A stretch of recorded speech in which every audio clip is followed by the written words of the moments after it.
Vishu. White swan ടിവിയുടെ എല്ലാ പ്രേക്ഷകർക്കും ഹൃദയം നിറഞ്ഞ വിഷു ആശംസകൾ.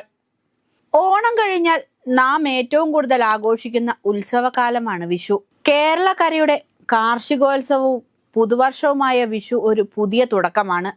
വിഷുവുമായി ബന്ധപ്പെട്ട് പ്രധാനമായും രണ്ട് ഐതിഹ്യങ്ങളാണുള്ളത്. ഒന്ന് മഹാവിഷ്ണുവിന്റെ അവതാരമായ ശ്രീകൃഷ്ണനെ അടിസ്ഥാനമാക്കിയും മറ്റൊന്ന് രാമായണത്തിലെ രാവണനെ അടിസ്ഥാനമാക്കിയും. ആദ്യ ഐതിഹ്യം പരിശോധിക്കുമ്പോൾ നരകാസുരവധമാണ് വിഷുവിന്റെ അടിസ്ഥാനമെന്ന് കണക്കാക്കാം. ഭാഗവതത്തിന്റെ അനുസാരത്തിൽ ഹിരണ്യാക്ഷന്റെ പുത്രനായ നരകാസുരൻ മഹാവിഷ്ണുവിൽ നിന്ന് നാരായണാസ്ത്രം നേടി. അതോടെ തനിക്കല്ലാതെ മറ്റാരും അവനെ വധിക്കാൻ കഴിയില്ലെന്ന വരവും മഹാവിഷ്ണു നൽകി. വരം ലഭിച്ച നരകാസുരൻ ഭൂലോകത്തെ കൈപ്പിടിയിലാക്കി.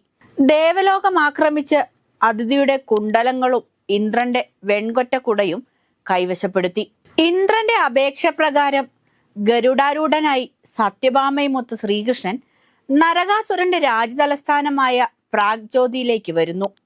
ഇവരെ ആക്രമിക്കാനെത്തിയ അസുരസേനയുടെ പ്രധാന നേതാക്കൾ യുദ്ധത്തിൽ കൊല്ലപ്പെടുന്നു. തുടർന്ന് നരകാസുരൻ നേരിട്ട് യുദ്ധത്തിനെത്തുന്നു. യുദ്ധത്തിൽ ശ്രീകൃഷ്ണന്റെ ആകർഷണ ശക്തിയിൽ നരകാസുരൻ പരാജയപ്പെടുന്നു. ഈ യുദ്ധം നടന്നത് വസന്തകാലത്തിന്റെ തുടക്കത്തോടെയായിരുന്നു. ഈ ദിനമാണ് വിഷു ആയി അറിയപ്പെടുന്നത്. നരകാസുരനെ ശ്രീകൃഷ്ണൻ നിഗ്രഹിച്ചതിനെ തിന്മയ്ക്കുമേൽ നന്മയുടെ വിജയമെന്ന് വിശേഷിപ്പിക്കുന്നു. ദീപാവലിയുമായി ഈ ഐതിഹ്യത്തെ ചിലർ ബന്ധപ്പെടുത്താറുണ്ട്. രണ്ടാമത്തെ ഐതിഹ്യം രാവണനും സൂര്യനുമായി ബന്ധപ്പെട്ടതാണ്.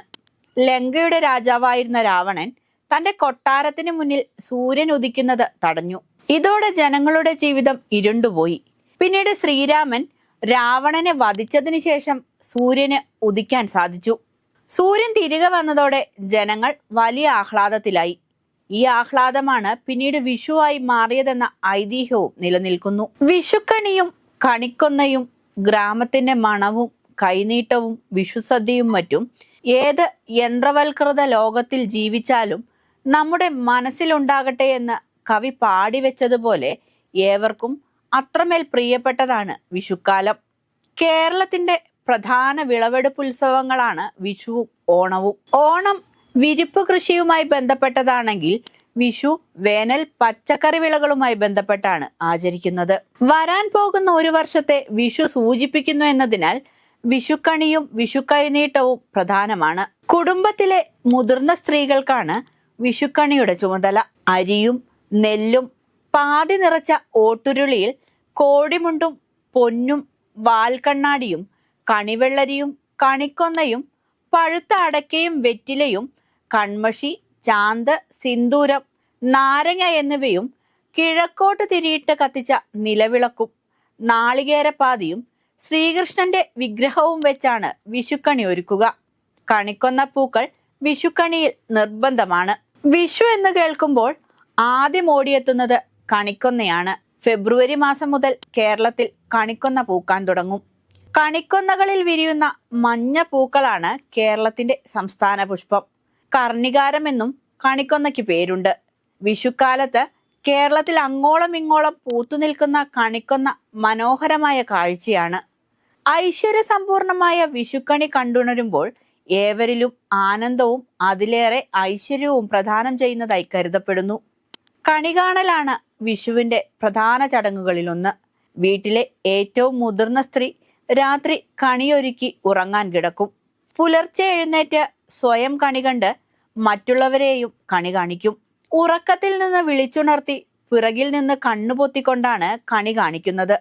കുടുംബാംഗങ്ങൾ എല്ലാവരും കണി കണ്ടാൽ പിന്നെ വീടിന്റെ കിഴക്ക് വശത്ത് കണി കൊണ്ടുചെന്ന് പ്രകൃതിയെ കണി കാണിക്കും.